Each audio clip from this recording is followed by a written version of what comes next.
yang baik, pada saat pagi hari ini kami datang di hadapan Engkau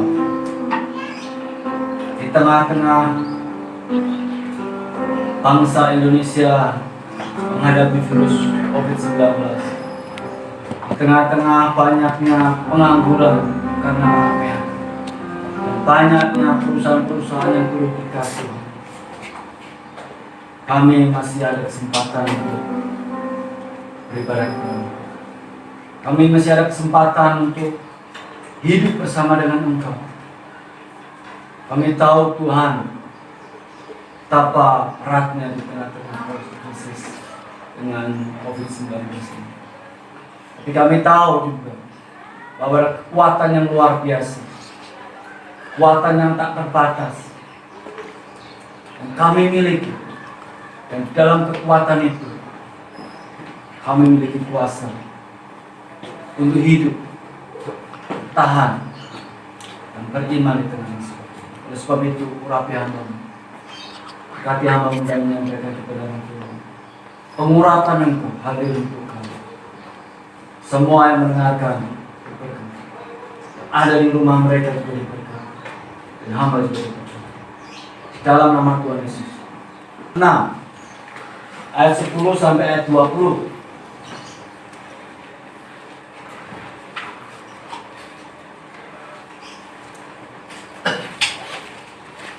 Kalau sudah ketemu, kita akan baca Efesus pasal 6 ayat 10. Kita akan baca bersama-sama ya. Satu ayat ini kita baca sama. 1, 2, 3.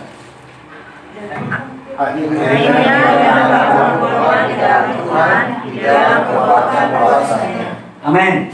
Saudara Tuhan, teks kitab Efesus ini pasal 6 menjadi teks penutup di dalam 6 pasal kitab Efesus. Dan teks ini memberikan satu kata. Amin. Silakan duduk.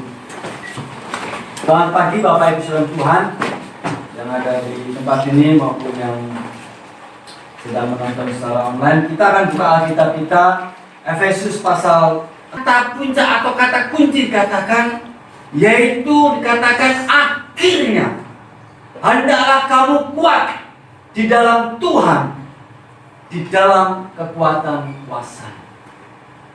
Di terjemahan lain, hendaklah kamu perkasa dan di dalam kekuatan kuasanya. Bukan koma, tapi ada istilah dan. Ya. Di terjemahan yang lain juga, akhirnya hendaklah kamu kuat di dalam Tuhan dan di dalam kekuatan kuasanya. Ada yang terjemahkan juga, hendaklah kamu kuat dan dengan kekuatan kuasanya. Artinya apa? Teks ini mau memberi gambaran kepada orang-orang Efesus pada waktu itu. Kalau teks ini ditulis untuk orang-orang Efesus yang pada waktu itu menghadapi tekanan, menghadapi tantangan, Paulus katakan, hendaklah kamu kuat dan dengan kekuatan Tuhan. Artinya mau membandingkan, mau menyejajarkan bahwa kekuatan yang kita miliki, bahwa apa yang kita miliki, nanti dijelaskan, yang kita miliki di dalam iman itu memberikan kekuatan yang luar biasa. Bahwa itu dia mau membandingkan bahwa kekuatan yang kita miliki dalam Tuhan itu sebanding dengan kekuatan yang Tuhan miliki. Artinya kalau di dalam teks ini, bahwa di dalam tengah-tengah kesulitan, di tengah-tengah pergumulan, di tengah-tengah permasalahan, kekuatan yang kita miliki yang ada dalam hidup kita itu sebanding dengan kekuatan Tuhan. Artinya bahwa kekuatan Tuhan itu tak terbatas. Kekuatan Tuhan itu melebihi segalanya. Kekuatan Tuhan itu memiliki power yang melebihi alam semesta ini karena Dia menciptakan alam semesta ini. Tetapi kadang-kadang di tengah-tengah pergumulan, kalau Bapak Ibu yang bekerja mungkin kena PHK menjadi permasalahan, di rumah kan menjadi permasalahan, Teman saya dirumahkan setingkat manajer yang gajinya sudah di atas 25 juta. Dia bilang, bro, saya dirumahkan, gaji saya dipotong 50%. Kalau gajimu 25 juta, masih ada 12 juta setengah. Dia pun mengalami kekhawatiran. Apalagi di tengah-tengah kondisi seperti ini, yang kita mungkin tidak punya kekuatan uang, mungkin kita tidak ada pekerjaan, tetapi teks ini memberikan nasihat kepada kita. Hendaklah kamu kuat, dan kekuatan Tuhan itu sebanding dengan apa yang ada dalam. Artinya apa? Kekuatan yang kita miliki itu adalah kekuatan dari Tuhan. Kekuatan yang kita miliki adalah kekuatan dari Tuhan. Oleh sebab itu, tidak mungkin kita kalah dengan dunia ini. Tidak mungkin kita kalah dengan problem-problem dunia ini. Tidak mungkin kita kalah dengan kesulitan dunia ini. Dan ayat 11 dikatakan, kenakanlah seluruh perlengkapan senjata Allah. Bukan hanya kuasa, tetapi Alkitab menyatakan perlengkapan senjata Allah.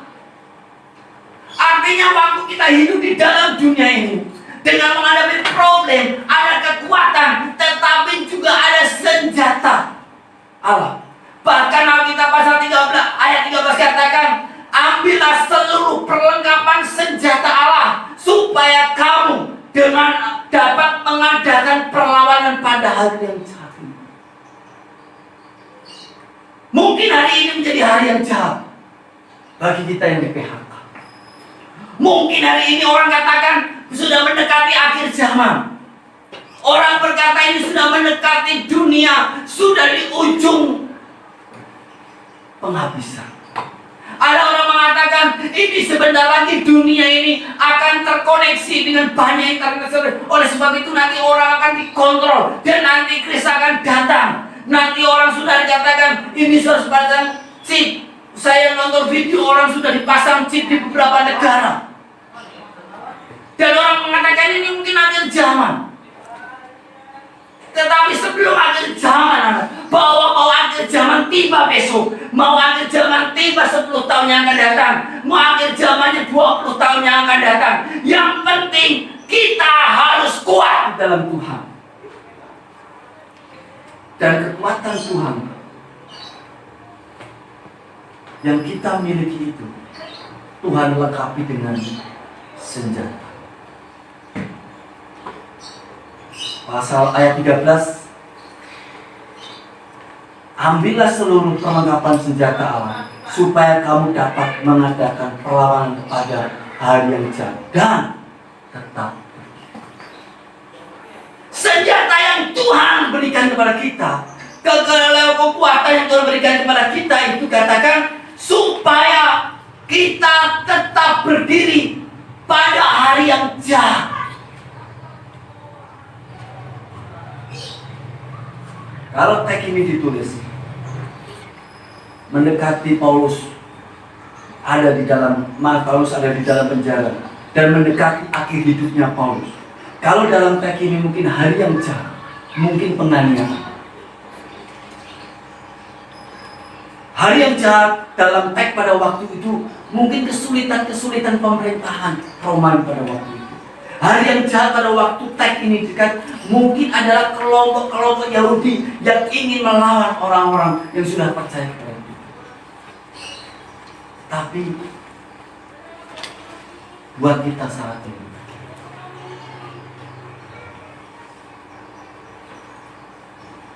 hal yang jahat itu mungkin kita perlu. Waktu kita di PHK itu hal yang jahat.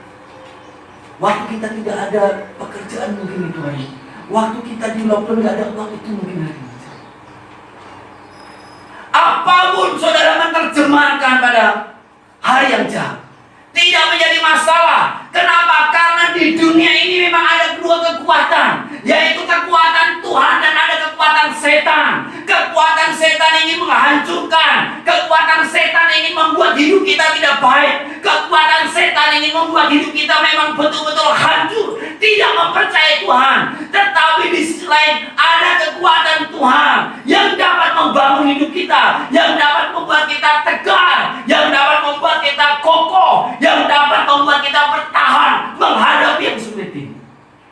Pertanyaan buat kita. Senjata apa yang Tuhan berikan?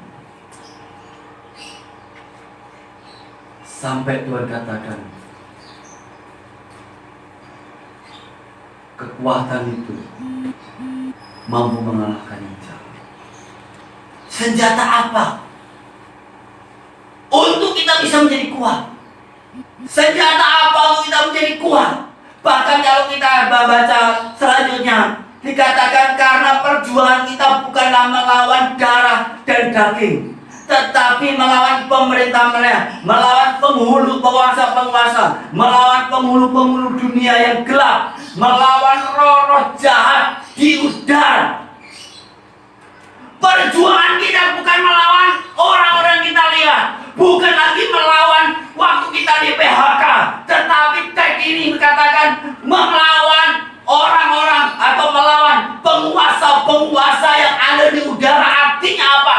Melawan kekuatan setan. Bahwa di dalam dunia ini, di penghujung dunia ini, ada kekuatan setan yang mulai bergerak. Ada kekuatan setan yang ingin menghancurkan. Ada kekuatan setan mencoba memporak-porandakan dunia. Ada kekuatan setan yang ingin membuat manusia kacau. Tetapi di tengah-tengah itu ada kekuatan Tuhan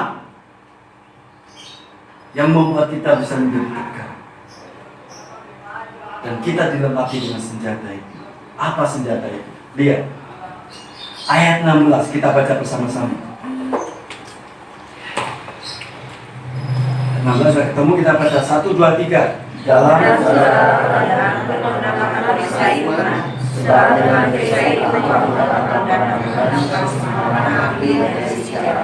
ya, senjata yang pertama itu adalah perisai iman. Menggunakan istilah perisai. Perisai itu saya cari di dalam kamus bahasa Indonesia.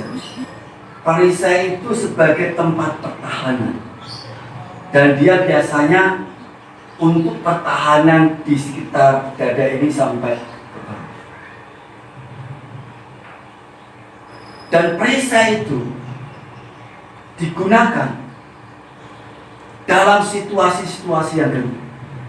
Dan perisai itu kalau zaman dulu terbuat dari tembaga yang kuat, dan itu berat. Kalau ini dalam teks pemikiran orang-orang Yunani. Dan perisai itu kokoh sekali, tidak tembus oleh panah, tidak bisa pecah oleh pedang, sangat kuat sekali. Dan Paulus memberikan gambaran perisai iman. Paulus mencoba menggunakan konsep Yunani pada waktu itu, bahwa perisai itu adalah sebuah senjata perlindungan diri yang sangat kokoh. Tombak tidak bisa menghancurkan, menembus, pedang tidak bisa membantahkan. Oleh sebab itu Paulus menggunakan ilustrasi perisai iman. Artinya apa? Perisai itu kokoh, perisai itu kuat. Alkitab mengatakan, kalau kamu punya iman sebesar biji sesawi, kamu dapat memindahkan gunung. Ibrani pasal 11 katakan, iman adalah dasar dari segala sesuatu yang kita harapkan, yang tidak pernah kita lihat, tetapi Tuhan memberi. Waktu pegawai istana melihat pegawainya sakit, perwira pegawainya sakit, Tuhan mau berkunjung. Pegawai istana bilang, Tuhan, tidak usah Tuhan berkunjung, cukup sampaikan sepatah kata saja, pasti bukan. Lalu Tuhan berkata, iman sebesar biji sawi, iman yang sebesar ini tidak pernah aku jumpai di kalangan orang Israel.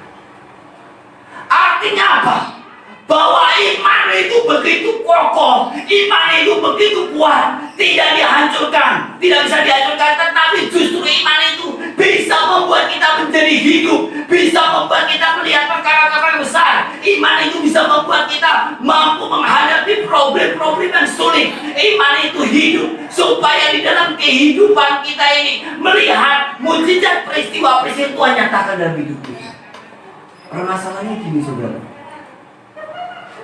Bagaimana iman saya bisa hidup? Bagaimana saya bisa menggunakan perisai iman itu? Tidak ada cara lain, yaitu apa? Proses kehidupan. Proses kehidupan kita itu penting untuk iman kita bisa menjadi hidup. Seorang atletik untuk mengikuti kejuaraan, dia tidak akan langsung angkat tarik sepatu, langsung mulai. Tetapi dia mulai dari hal kecil. Mulai lari 2 putaran, 3 putaran, 4 putaran, 5 putaran. Terus dia berlatih sepanjang hari. Dia berlatih 1 minggu, 1 bulan, 2 bulan, bertahun-tahun dia melatih. Supaya apa? Supaya dia bisa melewati rintangan nanti kalau dia ikuti kejuaraan lagi. Supaya dia kuat. Itu sangat penting untuk dia menjadi seorang atlet dalam kehidupan kita. Di tengah-tengah proses seperti ini, proses hidup kita sangat penting. Melihat situasi kondisi saat ini, proses dalam hidup kita untuk ketemu dengan Tuhan sangat penting. Di dalam kehidupan seperti ini, proses menghadapi kesulitan, menghadapi masalah sangat penting untuk melatih iman kita, supaya iman kita hidup, iman kita bergerak, dan iman kita sampai kepada Tuhan. Sehingga di dalam situasi apapun, iman kita percaya, iman kita sampai kepada Tuhan, bahwa kekuatan apapun tidak dapat menghancurkan.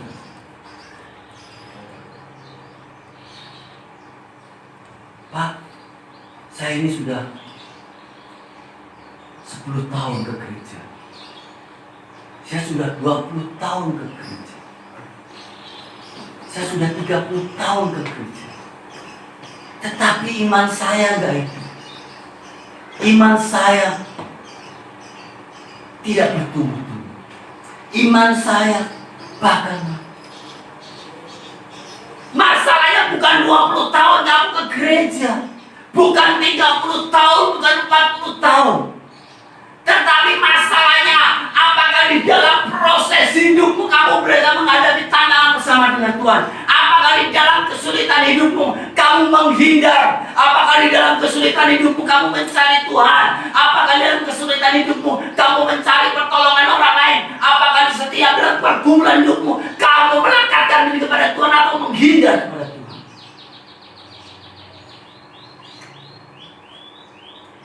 Proses masalah-masalah kecil itu yang membuat iman kita menjadi.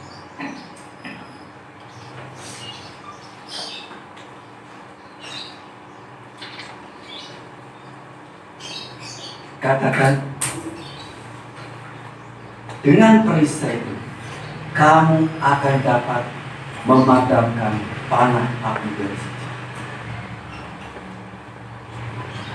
Fungsinya perisai untuk melawan, untuk bertahan. Saudara, di tengah seperti ini, siapa yang semua tidak menghadapi Tuhan? Yang kerja di McD, lebih dari 135 gerai McD tutup. Dan Donat, lebih dari 200 gerai dan Donat.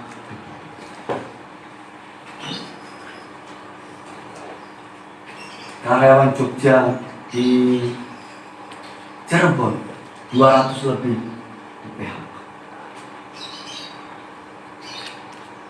Ramayana, pabrik-pabrik, dan diperkirakan 35 juta orang Indonesia kehilangan pekerjaan karena COVID. Banyak nggak?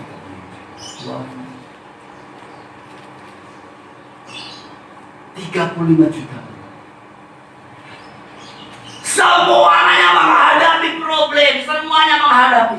Tetapi Alkitab hari ini katakan kita harus kuat. Ada senjata Allah, yaitu apa? Perisai iman. Bagaimana iman kita bisa hidup? Bagaimana iman kita bisa bertumbuh? Kita harus hidup di dalam proses kesulitan itu. Kita harus dalam hidup di dalam permasalahan itu. Kita harus hidup di dalam setiap problem kehidupan kita. Kita tidak boleh menghindar, tetapi justru dalam situasi itu kita fokus kepada Tuhan. Pada akhirnya kita akan melihat kekuatan Tuhan itu nyata dan yang pertama, gunakan prinsip. Yang kedua, ayat 17 kita akan baca bersama-sama. 1, 2, 3. Dan terimalah topeng keselamatan dan pedang roh, yaitu firman. Yang kedua, terimalah ketopong keselamatan dan pedang roh, yaitu firman. Yang kedua yaitu firman. Ketopong saudara itu dari perlindungan kepala, ya. Dan itu juga dari baja. Dan ketopong itu hanya kelihatan kepala matanya, dan kadang matanya ada yang seperti ini, hanya jari-jari. Dan zaman tek Yunani pada waktu itu, ketopong ini juga bahan yang berat, baja. Dan itu untuk perlindungan bagian kepala. Jadi kalau gladiator atau orang pasukan elit, dia punya ketopong dan dia punya perisai. Jadi perlindungan dia adalah kepala pakai ketopong, leher ke bawah dia pakai perisai. Dan zaman dulu itu adalah perlengkapan senjata yang sangat, perlengkapan perang yang sangat penting. Dan Paulus menggunakan gambaran itu tepat sekali untuk teksnya orang-orang Yunani pada waktu itu, yaitu apa? Ketopong keselamatan dan pedang roh, yaitu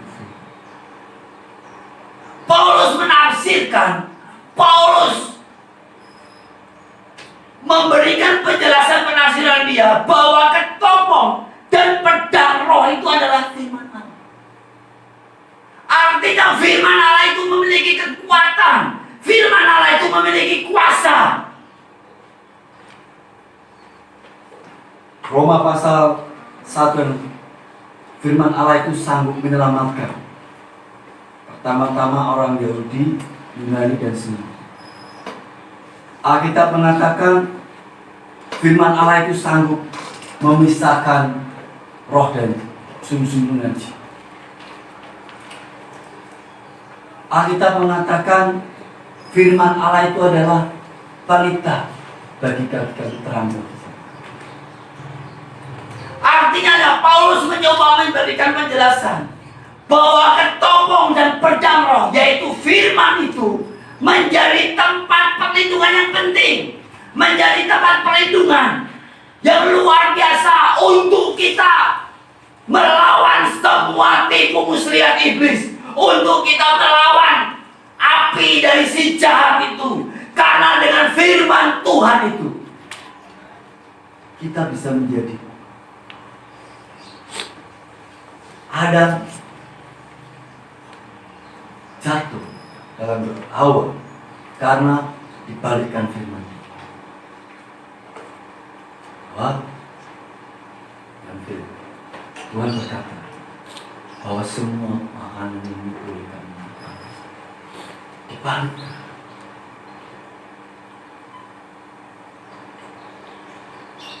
Yudas juga jatuh dalam dosa karena setan main. Ayub juga ambil kuda, tapi dia mengalami Tuhan Yesus juga. Waktu dia selesai doa puasa 40 hari, bukanlah Tuhan berkata, firman Tuhan katakan, jatuhkan makan.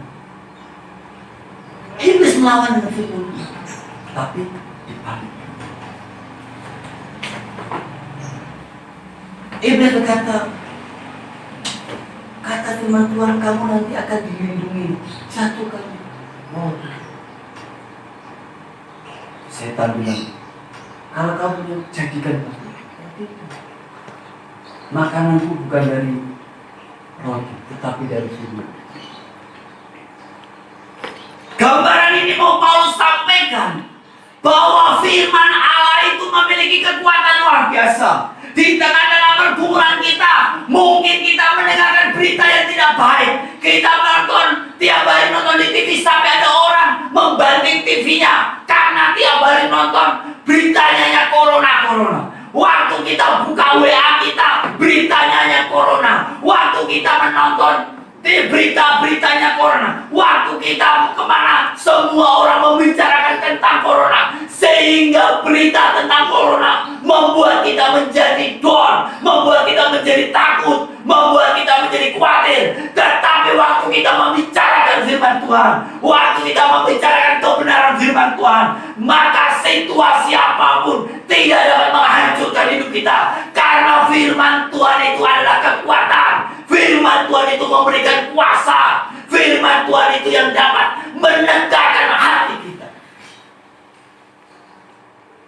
Terus bagaimana caranya? Baca.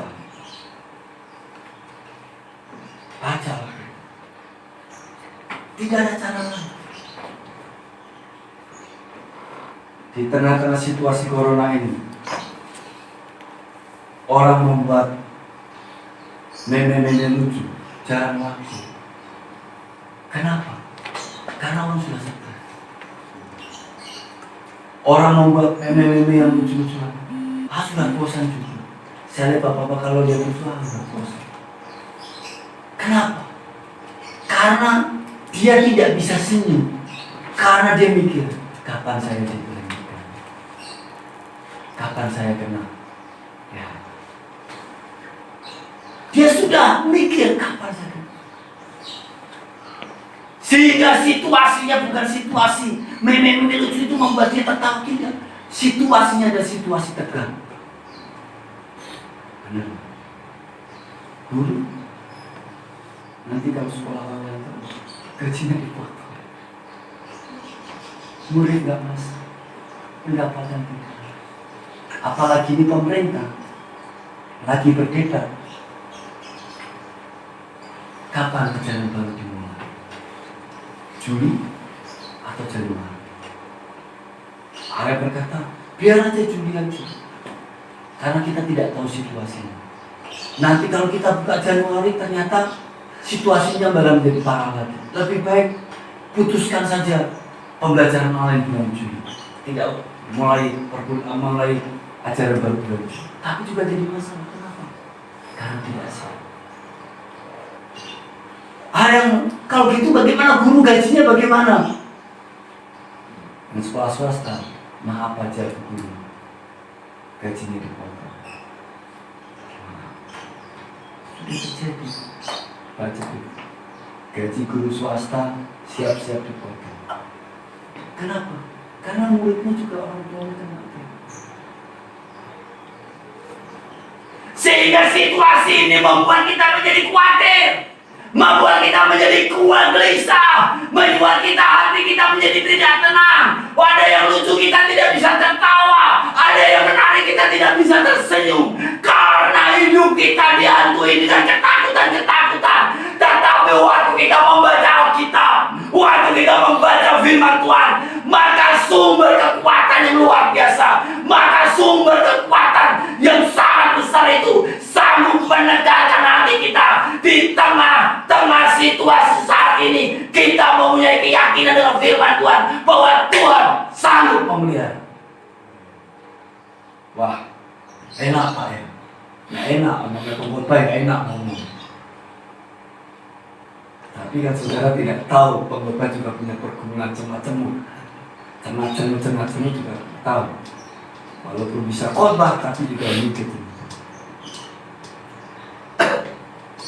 Tapi bedanya apa? Kita punya firman. Bedanya apa? Kita punya Alkitab.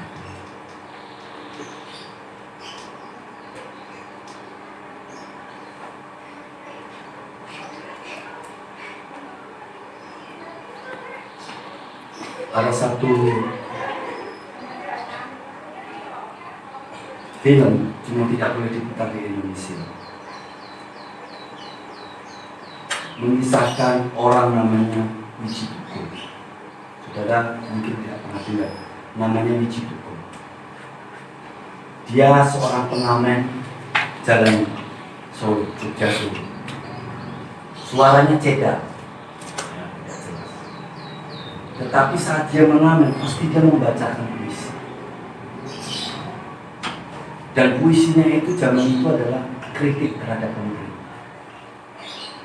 Sehingga Wiji Tukul ini walaupun dia hanya lulusan SMA, diambil oleh mahasiswa untuk orasi. Termasuk di Jakarta dia orasi, di Kalimantan. Harus dia menjadi guyonan.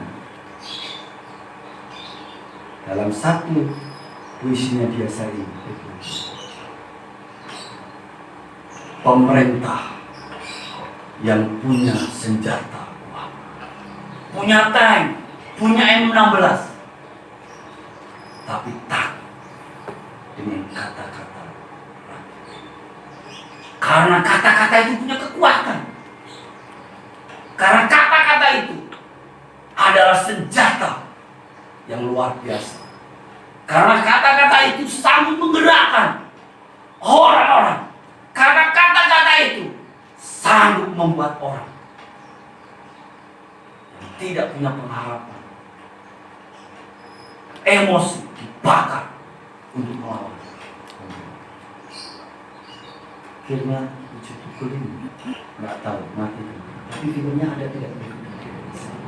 Ada film dari film Wiji Tukul. Nonton film itu karena inspirasi. Dia menggambarkan bahwa kekuatan kata-kata itu luar biasa. Dia mengabarkan negara yang kuat takut dengan kata-kata, takut dengan puisi. Apalagi kalau kita membaca kebenaran firman Tuhan, apalagi kalau kita membaca perkataan firman Tuhan, apalagi kalau kita membaca Alkitab yang luar biasa, yang memiliki kekuatan, yang ini adalah kebenaran, yang ini adalah kata-kata Tuhan. Sehingga waktu kita membaca Alkitab itu, maka kekuatan itu akan muncul, maka kekuatan itu akan mampu memulihkan kehidupan kita. Maka firman Tuhan ini mampu membangkitkan iman kita. Maka firman Tuhan ini mampu membangkitkan semangat kita untuk menghadapi kesulitan hidup ini. Dengan kita membangkitkan, maka iman kita hidup. Maka segala apa yang kita doakan, apa yang kita gumulkan, waktu iman kita hidup, waktu firman Tuhan hidup dalam kehidupan kita, maka kebenaran itu akan menjadi nyata. Doa kita akan terjadi atas hidup. Apa sekarang menjadi pergumulan keluarga? Takut PHK, takut tidak bisa makan, tidak tahu lagi tentang masa depan anak saya, tidak tahu lagi tentang masa depan kehidupan ini. Alkitab hari ini berkata, hendaklah kamu kuat di dalam Tuhan dan di dalam kekuatan kuasa. Karena ada senjata Allah dalam hidup kita. Ada senjata Allah yang kita miliki, yaitu perisai iman. Iman yang ada di dalam hidup kita. Iman yang kita mempercayai Tuhan yang hidup, mempercayai Yesus yang hidup. Iman itu sanggup membuat hidup kita menjadi kuat. Tetapi juga ada firman Allah yang tertulis